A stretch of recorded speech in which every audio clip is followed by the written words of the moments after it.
the Atari 2600. Now get up to $30 in rebate offers plus a free Super Mario 1, 2, and 3. Now you're playing with power. Each game says. Hey, my name is Yaron Moore. I've been playing video games since I was about 7. The one soldier of fortune to save the world. If he succeeds. Hi, my name is Chris Koshi, and I've been playing video games since I was about 5.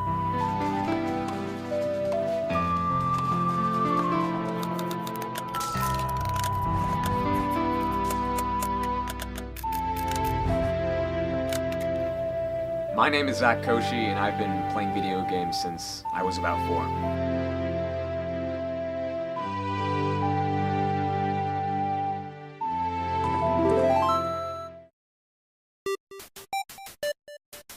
The first game I ever played was Sonic Riders. One day my cousin Magnus came over and he basically said, I have a GameCube and a couple games for it. Do you want it? And me and my brother, having had Game Boys before that, we obviously said yes because we were interested, what's on consoles. And with that, I obtained access to Sonic Riders. I don't know, that was a long time ago. It was probably at, I think, my aunt's house back in Philadelphia. It was a big house, that's what I remember about it, but she had a GameCube, and that was, I think, me and my brother's, first foray into video games. What they had for it was Monkey Ball, Super Monkey Ball, I remember that, and Mario Kart. My first experience playing games, it was probably at my house, but the first time I can remember though, it was outside, and it was a really sunny day, and I was with my older brother, and he had just gotten a Game Boy for Christmas. It was one of the newer ones, and he was playing, and I remember watching him. And I didn't really hang out with my older brother a lot, but when I watched him play, I was like, dang, I want to play that too. And so we would trade it off between the two of us, and we just spent a good hour playing together. That was the first thing I can remember really about video games. The only other person I played with, really, was this kid, John Moore. He's my best. I've known him all my life. We would go to his house. We'd always slept over at his house, and we would bring the GameCube. And it was funny because he's bad at any type of racing game. Sonic Riders is a racing game. So me and my brother would easily destroy him every time we played him. Mario Kart, of course, everyone had Double Dash, the definitive version, I believe. We would play, I think it was Bob-omb Blast. Maybe that's not what it was called. That might be the name of the Mario 64 level. That might not be right. The first console that I really owned, me myself, was probably the Wii U. And that was really recent, That was probably 2012, so I was probably 10 by that point. But I feel to me that was the most memorable because it was the first home console that was pretty much only mine. Every game on there was mine, every save file was mine, it was my progress.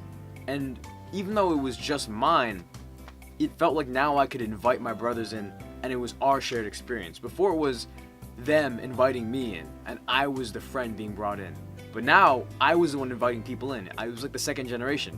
I was creating my own community with these new consoles. So it really added a whole new layer to just going beyond a family connection. The Wii U was really something special to me. The first video game console I had was, I think, the Game Boy. I'm going to be saying I think it a lot because I'm not really sure, but I'm pretty sure it was the Game Boy.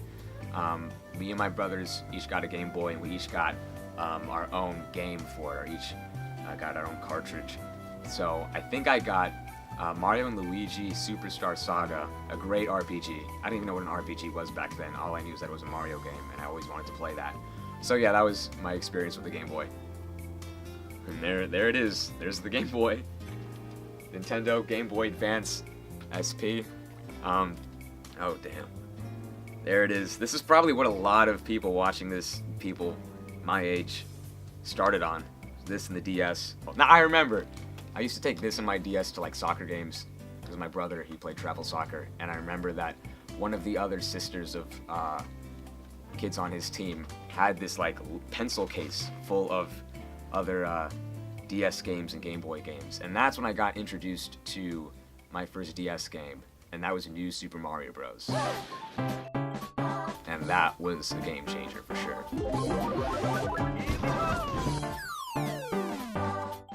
remember there was this like multiplayer mode where you could like connect your DS wirelessly to someone else's. And my neighbor had the game. And so I went over and I was like, hey man, you know, there's these games you can play. I've never played them before. You should try it out. You want to verse me? That was a game we played a lot with our neighbor Sean. I remember he'd come over every day And then, you know, secretly though, I'd been practicing, you know, and had become a master. So, you know, I get to his doorstep and we're playing, and it was just like destruction, you know, we had no chance. And he was like, what's happening? And I'm like, well, I guess it's beginner's luck, you know? And it was so funny to me, and you know, it's kind of a jerk thing to do. I was just a little kid. But that was one of my favorite moments, just playing games on his porch and just destroying him. And it added like, you know, hanging out with friends is fun, but when you've got something to pour yourself into, that competition, it's like going out and playing basketball with someone, you know, one-on-one, you know? It builds that heat, that intensity. And then when you put the game down, you know, your friendship's all the better. So it was really one of those fun moments. After about, what was it like? It was like 5th grade. We moved to Regency, and there was this kid there that I met named Adam Levine, and he basically liked Sonic just as much as us. And naturally, I kind of was drawn to him because, I mean, when I walked in his room, he had numerous Sonic posters all over the room, and I was like, I'm obsessed with that. Why wouldn't I be attracted to that? And almost, you know, every other day, pretty much, I went to his house, and that's when I was introduced to like all the other Sonic games out there. And there's actually a video I recorded with Adam, and it was us on top of a hill, and the name of the video was Sonic Spins. Hello, this is YouTube. This is BobaFett913 showing you Sonic Spins with Fat Biscuit as Tails. And what we did was we would put our hoods on, and we all had matching colors of Sonic characters, Sonic, Tails, Knuckles, and we would put our hoods on and roll down hills, basically implying that we were rolling like Sonic characters do in Sonic games.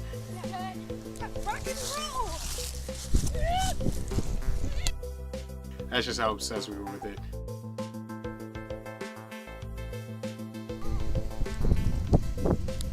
One of my favorite games when I was a kid, you know, and it kind of gets, you know, thrown under the bus, and I often forget about it, was Sonic the Hedgehog for, I think it was the Genesis. I didn't have a Genesis, I had a GameCube, and they had ported it over. And I'm gonna be honest, when I was a kid, I like didn't like it at all. In fact, I kind of hated it just because, this is my opinion, I just thought it was a bad game, you know? The design wasn't that great, I thought the character was boring. And I've kind of changed my mind, you know, but what really was cool about Sonic was, I knew a lot of kids who loved Sonic, and so I'd be like, hey, you want to come over and play Sonic? And they come over and we play Sonic together, and you know, I didn't really care about the game, but it was the people there that made it interesting, you know? And through that, I've now come to enjoy Sonic, because it brings back those fond memories of hanging out on my couch, playing a game that I didn't even really, you know, I wasn't to die for about it, it was the people there. So that was another great experience with video games. The next game I played all the time was, not even game genre, was first-person shooters. I think most people went through that. Black Ops. I was never good at it.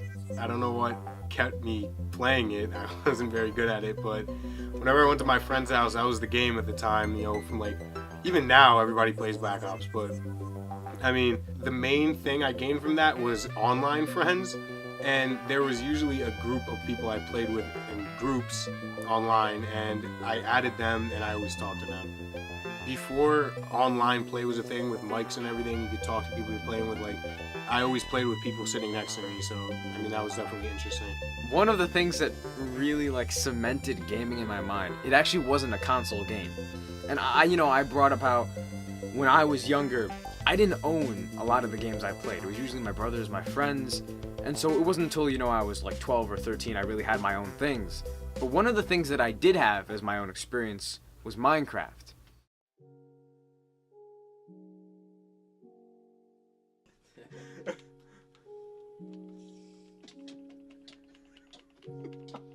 Chris, what are you doing? And Minecraft, you know, sure, you know, nowadays it gets a lot of bad press, you know. It's like, oh, little kids play Minecraft. Well, back in 2010, I was a little kid. And, you know, I'd just been playing console games my whole life. So, fast forward a year, Minecraft comes out. And everyone's talking about it, everyone's playing it. And my brother shows me. And, you know, he's like, look, you can pick up the dirt and place it. And the Wii Motion thing, that was crazy. But being able to break anything in an indestructible world and then place it down somewhere else and use that to create environments around you, that was mind-blowing. That was truly like the pinnacle of gaming for me. In Minecraft, you can join online servers if you put in a code. And when I found this out, I was like, well, why have I not been doing that? And immediately, all my friends who played Minecraft were like, oh yeah, come and join us on this server. And now all of a sudden we've got, you know, we have people like me, you know, who sit at home and just play console games. I've got my brother, I've got Sean, I've got kids from school, kids I don't even know. We're all online playing together on these massively online servers. And now all of a sudden it's like we're all there together, you know? All of our little Minecraft people, stick figures are walking around picking up dirt and placing it. You know, the simplest thing is now this game connecting people from all across the world. And people from, you know, the early 2000s, much older than me, talk about other, you know, games like World of Warcraft and, you know, I've heard people talk about Halo. All those online games, they really connect people. For me, Minecraft was my Halo. It was the game that I was first introduced to with the online multiplayer, and I met so many people that way who I'm still friends with to this day. So that's what Minecraft did for me. It's definitely one of the greats, along there with all the console games. Nowadays, what I mostly find myself playing is fighting games, and I think the competitive aspect from first-person shooters is what brought me over to that, because I love competing. In fighting games, that's all it is. It's competing. It's you and another person. Whoever wins, wins. It's pure skill. The fighting game I play the most at the moment is Dragon Ball FighterZ.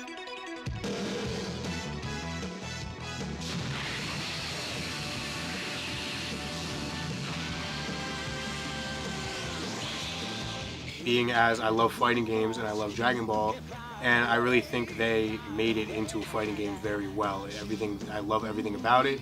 I love how flashy it is. I love all the supers, how they're references from the show, and they just did it very well overall. Another one I really like is Skullgirls.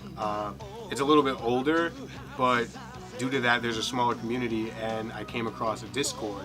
Discord is like a community of gamers, and depending on what game they like, they make a group, and they can send codes and or post them, and you can join. So you can talk to people who have the same passion you have game-wise. When I was playing the game, I had no clue what that is, but when I wanted to learn a character, I looked up how to play this character, and a Discord came up, and I said to myself, what's Discord? And next thing you know, I joined, and there's a bunch of other people that love playing the game just as much as me. That's one plus. I learned how to play the character I wanted. That's another plus. And it just added to the whole social aspect of it.